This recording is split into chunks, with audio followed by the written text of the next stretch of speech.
Jo boys, vítejte u dnešního Q&A se mnou a Entropikem. Hej, řekl jsme, vole, že dneska nebude Q&A. Jak jako není Q&A? Chtěli jsme někoho zajímavějšího. Jak jako zajímavějšího? Koho? Z Čeklauda, že jo, třeba. Čeklauda? Však ten plešou nikoho nezajímá od dobu Valorant klíčů. Má favorit. Ok, a co já tady dělám dneska? No, radiatypy do volka. Ok, to zvládnu, no.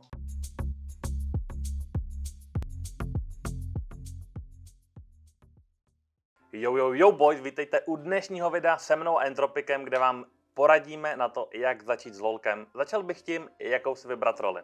Začal bych na topu.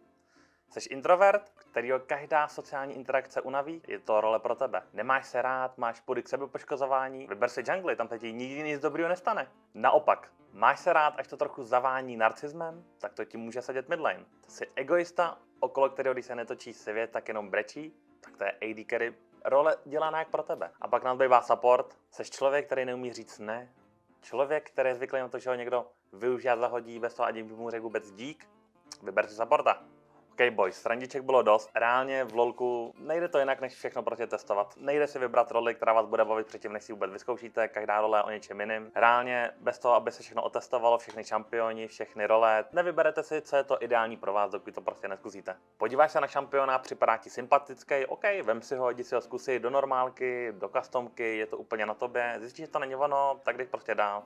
Hledáš toho svého šampiona, který ti prostě sedne. 2, 3 ideálně, aby to potom mohl střídat. OK, jsme u dalšího kroku. Máš vybranýho svého šampiona. Teď přijde ta důležitá část. Jak se na tom šampionovi zlepšit, co na něj kupovat, jak ho hrát, všechny tyhle věci. Začneš tím, že si najdeš někoho, jak už toho šampiona hrál. To je nejrychlejší způsob, jak můžeš zjistit různý komba, různý itemy, různý playstyly. Je to nejlepší způsob. Sám se osobně se nejradši podívám na nějakého OTP hráče, protože ty mají většinou nejvíc her na tom šampionovi a znají všechny jeho skryté mechaniky a tyhle věci na ty kombíčka. Co se týče itemizace, tak se rád používám stránky jako je UGG a ProBuild a tyhle ty věci, abych se podíval, co samotný profesionálové staví na ty šampiony a potom si to sám oskouším, co sedí nejvíc mě. Až si najdeš toho svého šampiona, podíváš se, jak se hraje, podíváš se, jak se staví, všechny tyhle ty věci, tak už je to všechno jenom o grindu. Musíš prostě grindit, toho šampiona budeš hrát.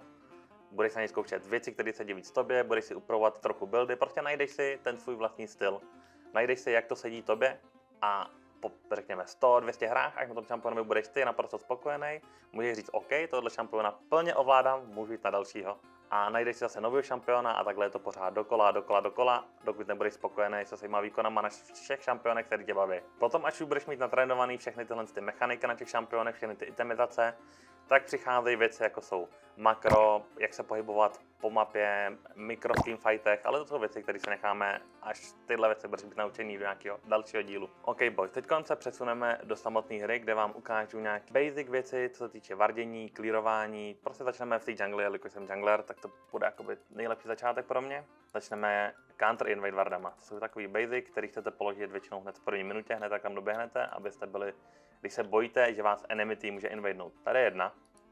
To je, když chcete začínat na blue side a enemy vám můžou invadenout na blue buff, tak položíte tuhle vardu, abyste byli safe. Druhá varda, kterou já rád používám, je tady u redka. Když vás enemy chtějí invadit z řeky, tak položíte vardu sem, aby kryla ten vstup. A zároveň oni, když mají zaplay sweeper a tady probíhají, tak ji neuvidějí. Takže oni nevědí, že o nich víte a vy můžete v klidu prostě backoffnout a zahrát to, jak basically chcete. OK, to by se měli pokrytý basic counter invade vardy. Co většinou děláte je, že si tuhle vardu položíte, zmáčknete B button, basenete a ten trinket vardovací si změníte na sweeper. Tohle většinou děláte u junglerů, který chtějí early gankovat, řekněme, že chtějí udělat první 3 kempy, full clear a potom jít do nějakého ganku, tak se na ně hodí ten sweeper, abyste vyčistili enemy vizi. To znamená, že vezmete tu vardu, řekněme, že 50. vteřina hry, basenete, koupíte sweeper a ještě stihnete v krásně svoje kempy. To by se měli pokrytý level 1 vardy, sweeper, swap trinketu, tohle všechno máme pokrytý. Teďkon už ta pokročilá část. Jsou jungleři, kteří chtějí rushovat level 6. To znamená, že v early nejsou moc useful, nechtějí gankovat ani potom full clearu, něco jako Kayn, nádherný příklad. Za Kayna, co já rád dělám, je, že si položím tu invade wardu, řekněme tady, udělám si celý svůj full clear, udělám si 1, 2, 3, 4, 5, 6 kempů a potom už v tuhle chvíli, kdy já mám ten český kemp hotový, tak buď můžu jít do řeky na Skutýho, když vím, že tam enemy jungler nebude, protože vím, že jsem slabší, samozřejmě potom tam hrajou roli taky věci jako prio na botu, prio na topu, prio na midu, záleží, do který side hrajete.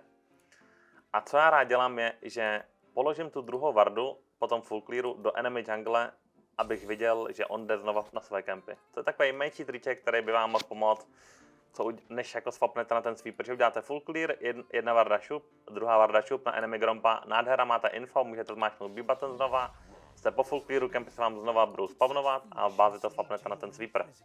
To by bylo asi pokrytí všech trinket možností, které mi jako napadají vůbec ty jungly v early. Máme tady další věc, co chci pokryt, a to je invadění. Hodně lidí mi vždycky přijde na stream a zeptá se, Vincent, jak mám invadí, vždycky když já jdu na enemy campy, tak můj tým nefollowuje, blablabla. Když se jich potom zeptám, měli tvé linky prio, mohl si invadit, jste silnější, nejste, víš, kde byl enemy jungler, vždycky mi odpovědí, no já si to vlastně nepamatuju, takže vám teď řeknu ty basics toho, kdy můžete invadit. Za prvý, můžete invadit pouze v případě, že vaše linky mají prio. To je první podmínka.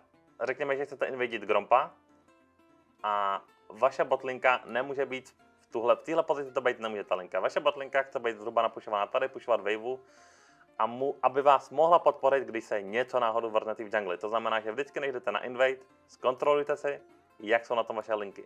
To je první věc invadění. Druhá věc, vědět, kde je enemy jungler, abyste věděli, kde má campy up. Je zbytečný tam ztrácet čas, když víte, že tam před chvílí byl a ty campy tam nebudou.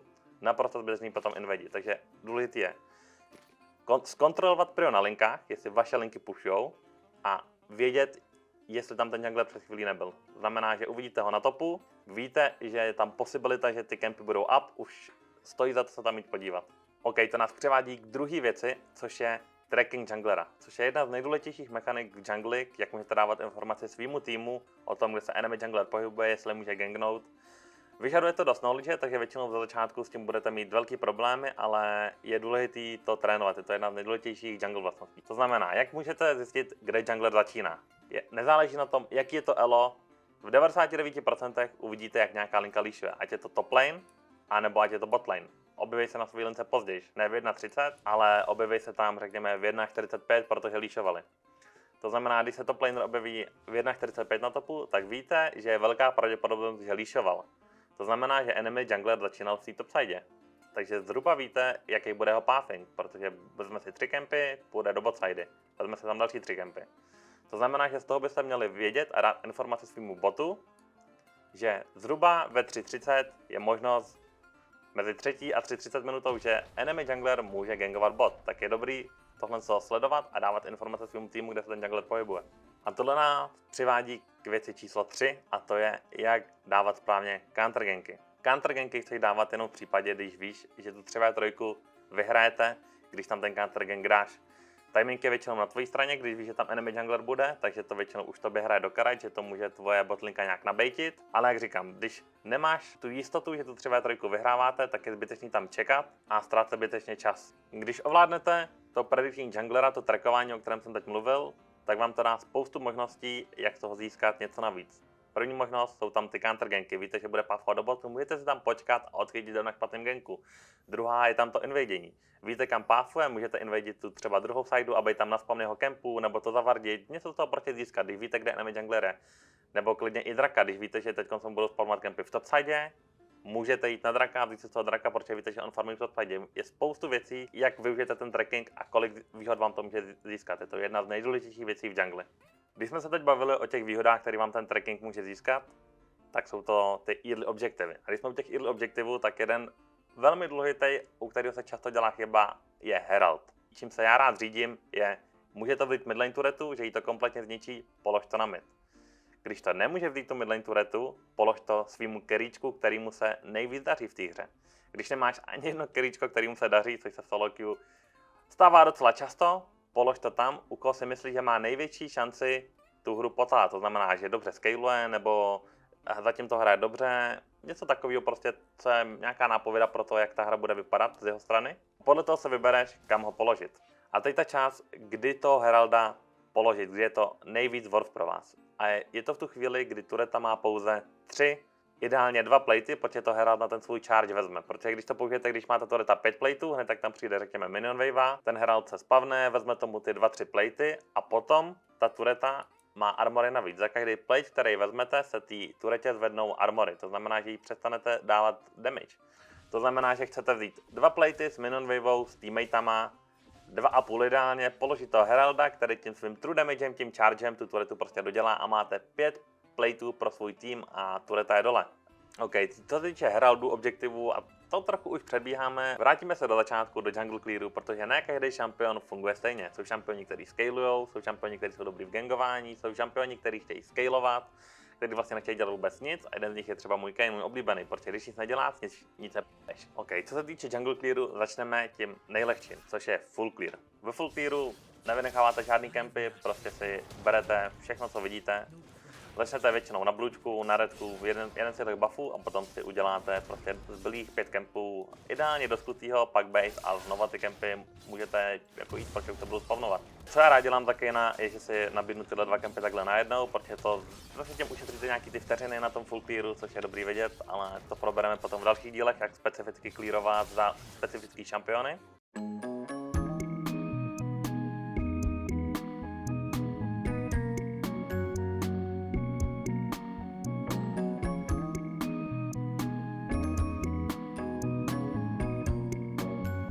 Finishneme svůj full clear. Potom, co máte full clear hotový, jsou tam 2 možnosti, co můžete dělat. Kecám, jsou tam 3.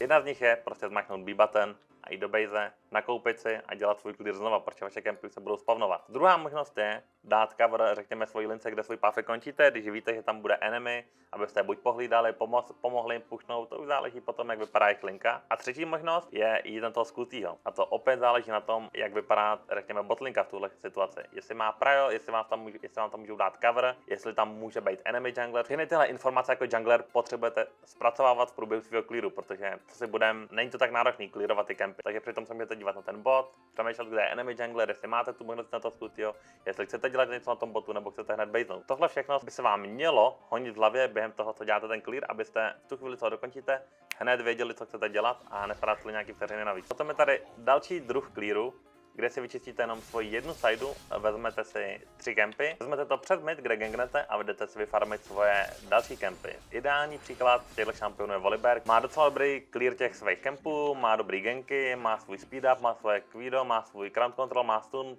To je šampion, který ideálně vezme ty 3 ganky a zkusí 3 ganky vezme, jo? Ideální šampion, který vezme ty 3 kempy a potom se podívá po tom ganku na mid, protože má svůj speed up, má CCčko a je to šampion, který lehce punishuje enemy, když takhle overstepnou svoje limity, dalo by se. Přeběhnete přes ten mid, vyjde to, nevyjde, nevadí, nic nestratíte, jdete si dál do svojí top side farmit. A ten třetí clear, to jsou šampioni, který nemají tak dobrý den.